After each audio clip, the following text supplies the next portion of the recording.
존 맥아더 목사님이 팀 켈러 목사님에 이어서 계속 소천하셨다는 소식을 전하는 한국의 보수적인 기독교인들이 많습니다.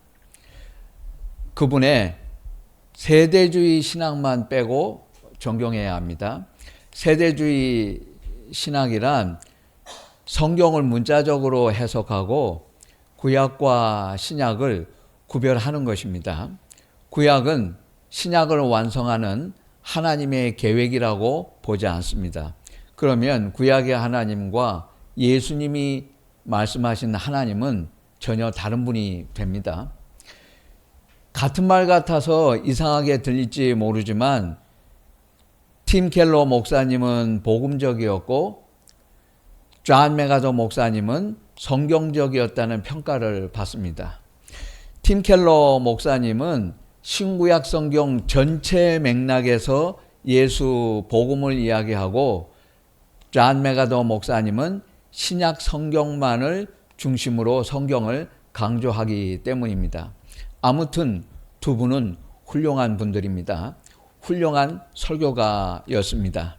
그런데 한국의 보수적인 기독교인들은 입으로만 존 맥아더 목사님을 존경한다고 말하고 존 맥아더 목사님의 삶은 살지 않습니다.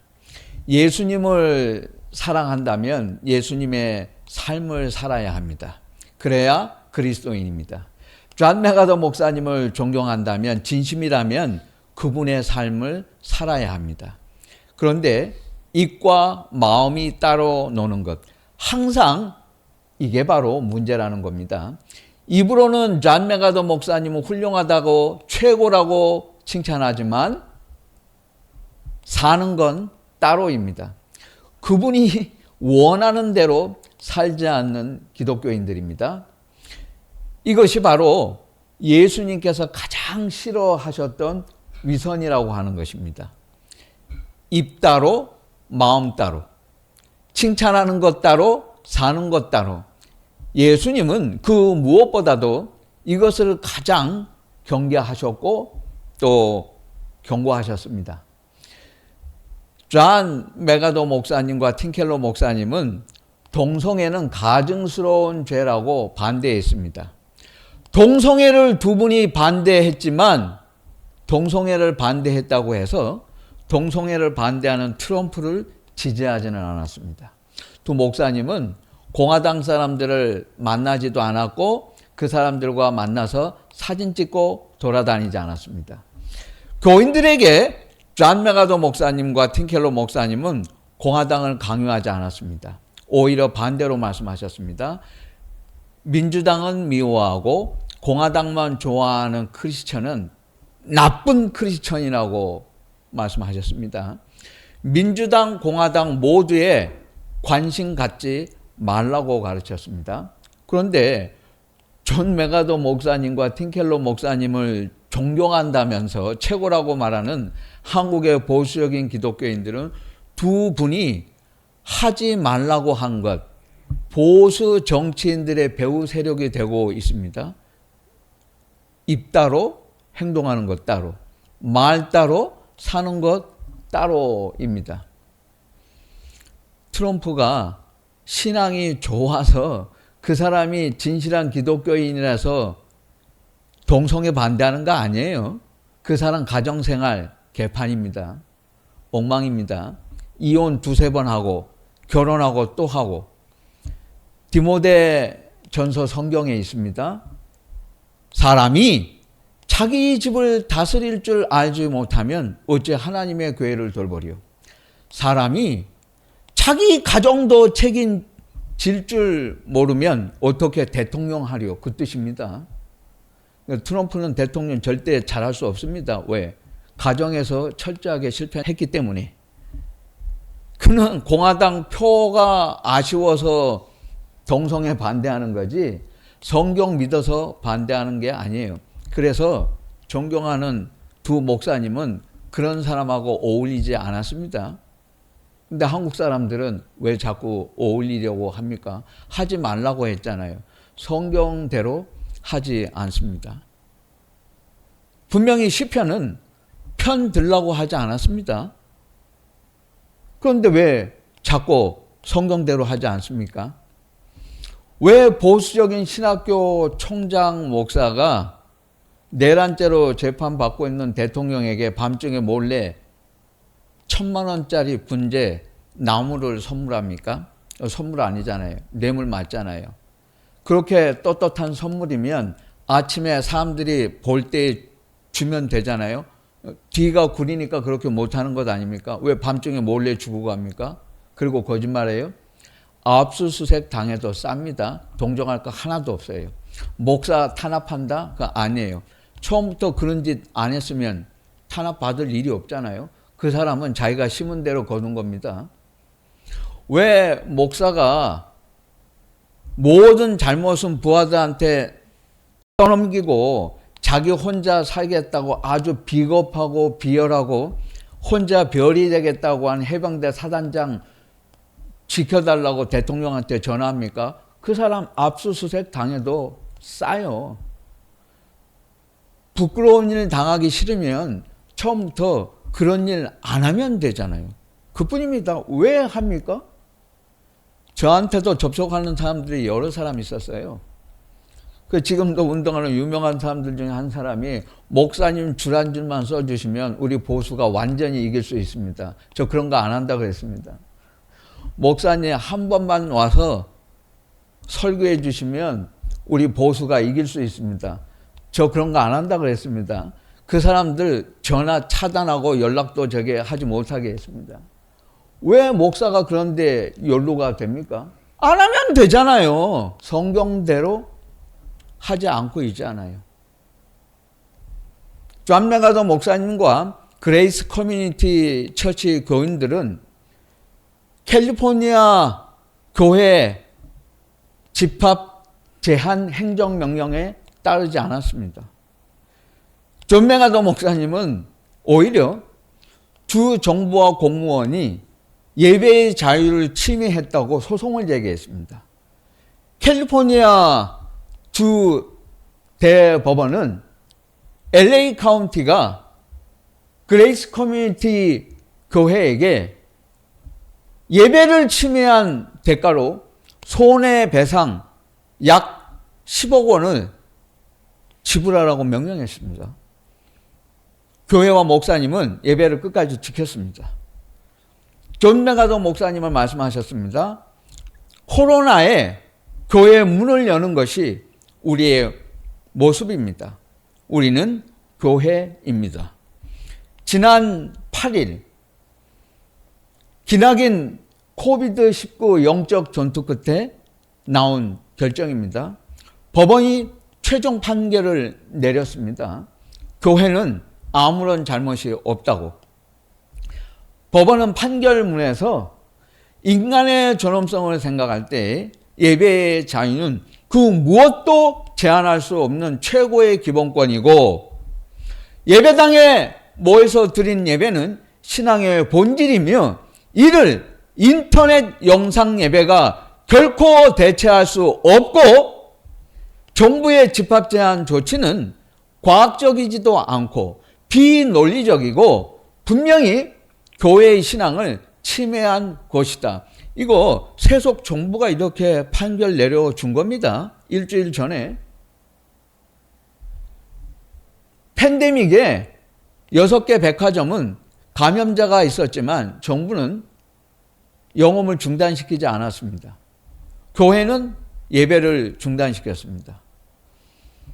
실내 대형마트, 워터파크, 놀이공원 하루 747만 명이 이용하는 지하철 이용을 정부는 감시하지 않았습니다. 바이러스 검사하지 않았습니다. 교회는 했습니다. 순전히 교회만 탄압했습니다. 기독교 감염자는 2%였습니다. 전체 국민 중에서 98%는 교회 밖에 있는 사회 감염자였습니다. 그런데 98%의 감염자는 교회 밖에서 자유고 2% 가장 깨끗하고 문제 없었다는 교회는 감금합니까? 이 대교회 팬데믹 범죄를 저지른 인물은 정은경이라는 여자입니다. 이 여자 반드시 감옥에 쳐넣어야 합니다. 처벌받게 해야 돼요. 법원이 그거 잘못됐다고 했는데 사과하지 않잖아요. 상황이 이렇게 되어 있습니다.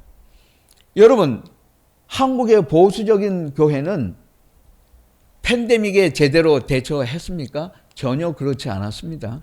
오히려 악의적이었습니다.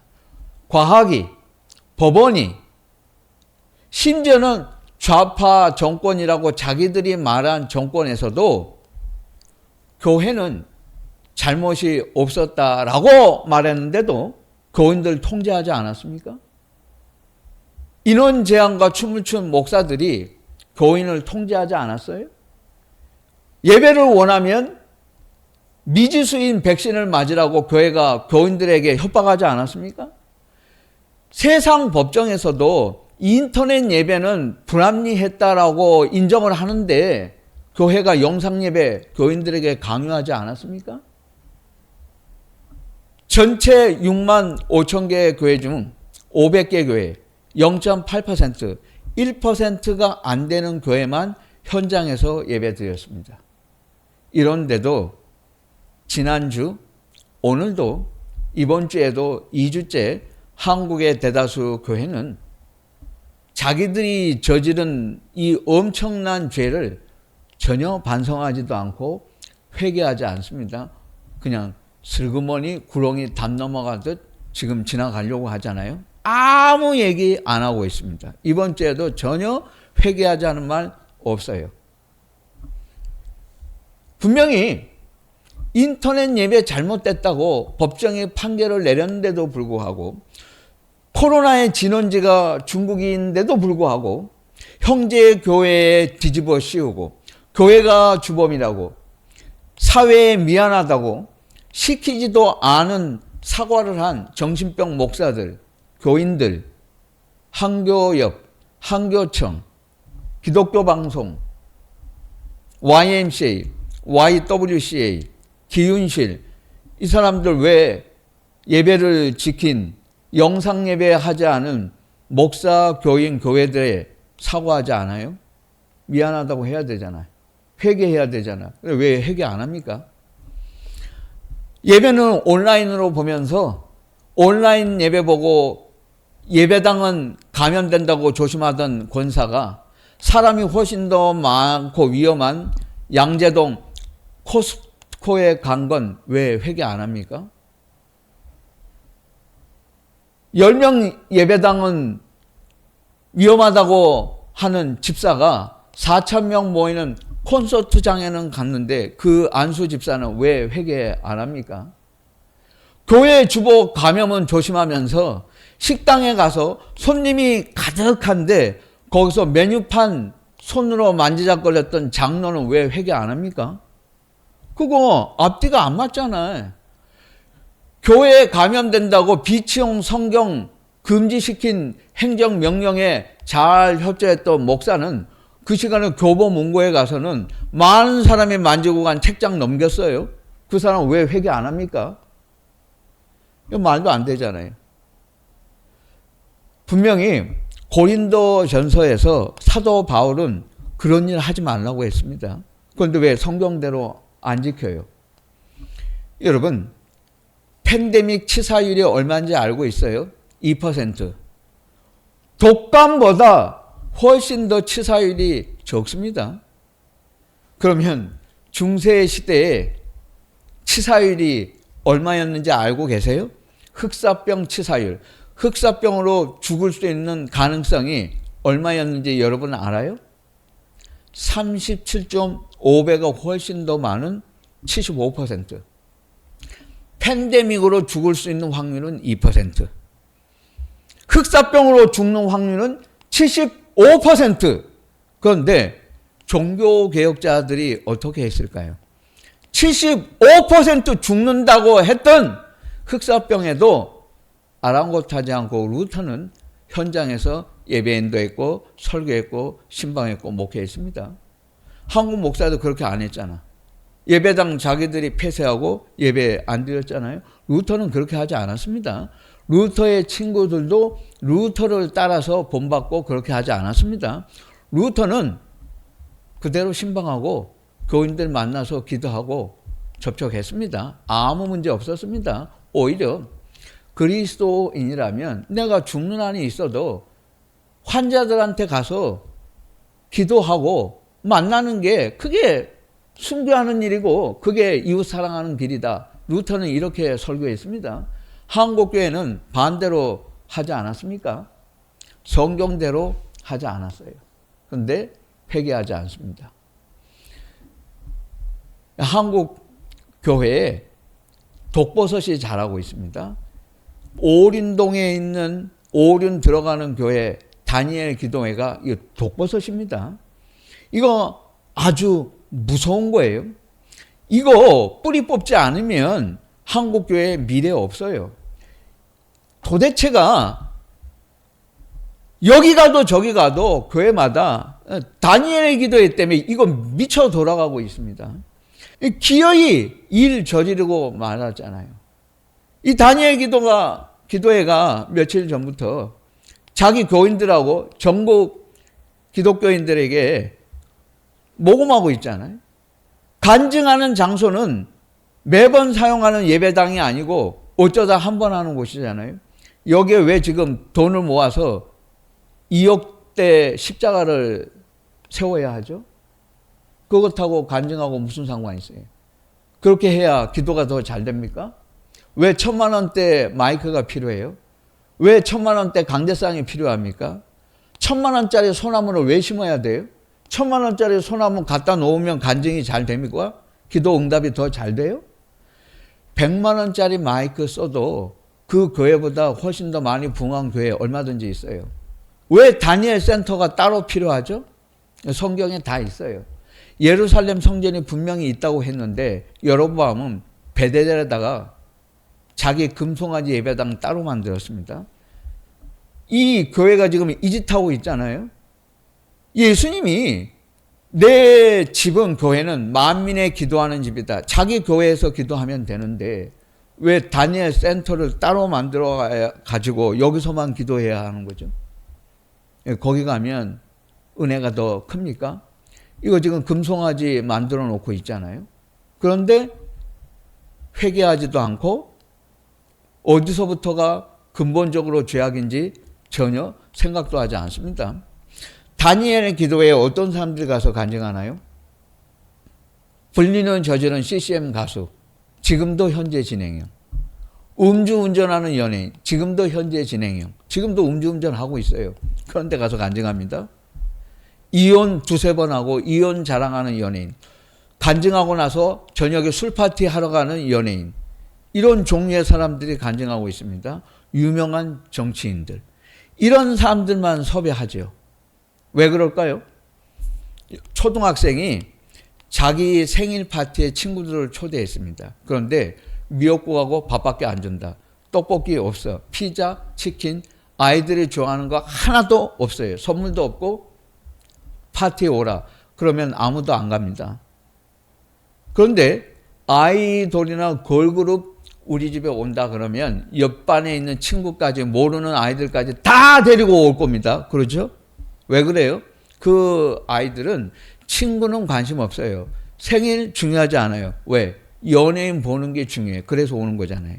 만일 미역국하고 밥만 줄게 하는데도 생일 파티에 오겠다는 한두 명의 친구가 있다면 이거 진짜 친구죠. 이 아이들은 친구가 중요하기 때문에 오는 거지 거기에 먹을 거 관심 없어요. 연예인이 있든 없든 상관없죠. 똑같아요. 다니엘 기도회와 그 교회가 우리 교회에 오시면 성경만 제공하고 다른 것은 아무것도 드리지 못합니다 하면 다니엘 기도회 당장 대한민국에 있는 모든 교회는 안 합니다. 연예인 가니까 그 사람들 보려고 가는 거 아니에요. 예수 관심 없어요. 성경 관심 없어요. 오직 그 인기 있는 스타 강사 연예인 구경하고 그 사람하고 셀카 찍으러 가는 거예요.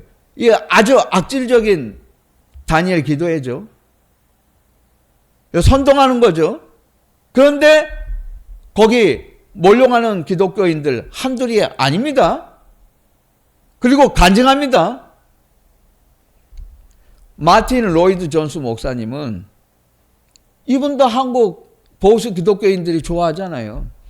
그렇게 영적인 분위기를 쥐어짜고 억지로 만들어내고 사람들에게 믿습니까를 강요하는 것은 사탄적이라고 그분은 설교했습니다. 그런 거 하지 말라고 했어요. 우리나라 최초의 여성 야구 중계 스포츠 아나운서였고, 수많은 간증 프로 내가 매일 기쁘게 새롭게 하소서 위에 진행을 맡았던 윤영미 집사님이, 이분이 정직하게 말했어요. 모든 간증 집회는 조작입니다.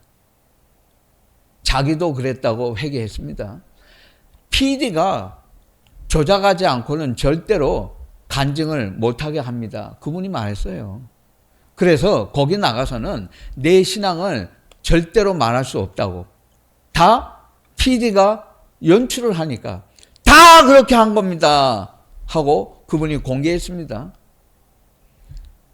분명히 예수님은 마태복음에서 기도를 가르쳐 주실 때 여러 번 이런 기도에 하지 말라고 거기 쓰여 있어요. 예수님은 기도에 대한 가르침에서 분명히 그렇게 하면 안 된다고 말씀하셨는데, 오늘날 교회들은 성경대로 하지 않습니다. 교회에 알바스천이 있는 거 아세요? 이게 요즘에 유행하잖아요. 크리스천이 아니고 알바스천. 교회에 와서 돈 받고 찬양팀에서 솔로 노래 부릅니다. 찬양하는 거예요. 주일 예배 시간에 혼자 찬양합니다. 독창해요. 돈 주니까. 그런데 여러분, 예수 안 믿어요, 이 친구들. 자기가 말합니다. 나 예수 안 믿습니다. 성경 안 믿어요. 그런데 왜 왔어? 교회에서 돈 주니까. 내가 어때서요? 돈 줘서 나 용돈 벌려고 온 거라고. 그리고 1부 예배 끝나고 2부 예배는 다른 교회 가고 3부 예배는 강남교회 가고 4부 예배는 지방교회 가서 찬양합니다. 예수 안 믿어요. 이 사람들 찬양 순서 끝나면 자기 자리에 돌아가서 스마트폰으로 게임합니다. 사실이에요. 성가대 찬양한 다음에 이 성가대원들이 성가대석에 가서 온라인 쇼핑하고 있습니다. 스마트폰 켜놓고. 여러분도 이런 사람 알죠? 예배 시간에 스마트폰 켜고 온라인몰에서 장사하는 교인, 집사. 이런 사람 안 된다는 거예요. 알바스천, 아르바이트 하러 오는 교인들, 예배 안 드리고 스마트폰 만지작거리는 교인. 찬양팀이 예수 안 믿는다는 거 알아요? 그러면 여러분, 교회에 돈 받고 노래 부르러 오는 찬양팀 청년들이 나쁜 것입니까? 그걸 뻔히 알면서 부르는 목사가 더 나쁜 것입니까? 목사가 더 나쁜 거 아니에요? 교회가 더 나쁘잖아요. 목사들이 다 알아요. 예수 안 믿는다는 것도 알고 돈 벌러 온다는 거 알아요. 그런데 우리 교회는 오케스트라가 이렇게 있습니다. 우리 교회 찬양팀은 아주 프로페셔널합니다. 그거 자랑질 하려고 그렇게 하는 겁니다. 다 하나님의 천벌을 받습니다. 언젠가 분명히 다 천벌 받아요. 성경대로 하지 않지 않습니까? 구약 성경, 말라기 성경, 하나님께서 이런 예배 하지 말라고 하셨습니다. 그런데 성경대로 하지 않아요. 오늘날 왜 이 모든 영적 병증 형상이 나타날까요? 오늘 에스겔서 말씀은 그 이유를 분명히 우리에게 말하고 있습니다. 그들은 말씀을 들으나 그대로 하지 않는다. 입으로는 사랑을 나타내어도 마음으로는 이득을 따른다. 말씀하시는 하나님을 사랑을 노래하는 음악을 잘하는 자같이 여긴다. 오늘 에스겔서에 있는 말씀 아니에요? 말씀을 들을 때에 그 말씀을 하나님의 음성으로 듣는 게 아니에요. 저들은 음악 소리, 자장가로 들어요. 유행가 소리로 듣습니다. 노래소리인가 보다. 좋은 이야기 안 해. 그리고 하나님 상관없어요. 무시합니다. 성경 그거 필요 없어요. 그냥 노래소리예요. 그러니까 마음 따로 입으로 따로 신앙생활을 하는 겁니다. 그게 이유예요. 같은 말씀인데 이사야는 다른 표현으로 경고했습니다. 이사야 29장을 마태복음 15장에서 예수님이 인용하셨습니다. 이 백성이 입술로는 나를 공경하되 마음은 내게서 멀도다. 사람의 계명 자기들의 전통으로 교훈을 삼아 가르치니 나를 헛되이 경배하는도다. 이 예수님의 말씀입니다. 정확하게 이사야서 말씀을 인용하셨습니다. 이어서 예수님이 부연 설명을 하셨습니다. 입에서 나오는 것이 사람을 더럽게 하고 입에서 나오는 것은 마음에서 나오는 것이다. 왜 그럴까? 마음이 더럽기 때문에. 마음이 지저분해서 하나님은 입으로만 이야기하고 삶은 따로라는 것입니다. 그래서 이 모든 병증이 나타나는 거예요. 편드는 기독교, 온라인 기독교, 다니엘 기도의 기독교, 알바스천 기독교. 왜 이런 기독교가 나오는가? 마음이 더러워서. 하나님의 말씀 성경을 유행가로 듣기 때문에 이런 현상이 나타난다는 것입니다. 야고보가 이 허탄한 인간아 행함이 없는 믿음은 그 자체로 죽은 것이다 라고 말을 했습니다. 이 성경의 뜻은 믿음만 가지고는 불충분하다는 그런 뜻이 아니에요. 제대로 믿지 않았기 때문에 너희가 실천하지 않는 것이다. 그런 뜻이에요. 제대로 믿었으면 반드시 행동하게 되어 있어요. 여러분, 사랑하면 헤어지지 않아요. 그러니까 사랑하니까 헤어지는 거예요. 개풀 뜯어먹는 소리.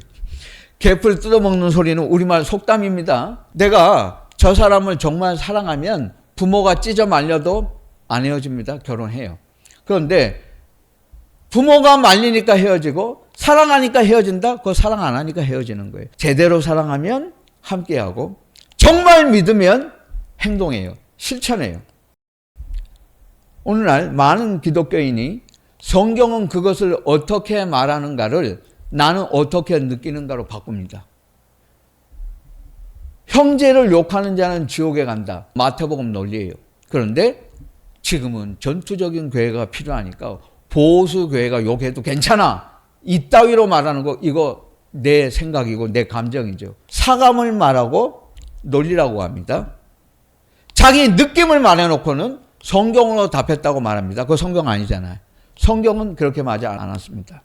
이런 기독교는 절대로 가정도 사회도 국가도 교회도 변화시키지 못합니다. 성도 여러분, 우리는 이들과는 완전히 다른 혁신적인 교회가 되어야 해요. 하나님은 여러분의 감정과 기분에 관심 없어요. 하나님은 말씀대로 행하는가? 그것만 보세요.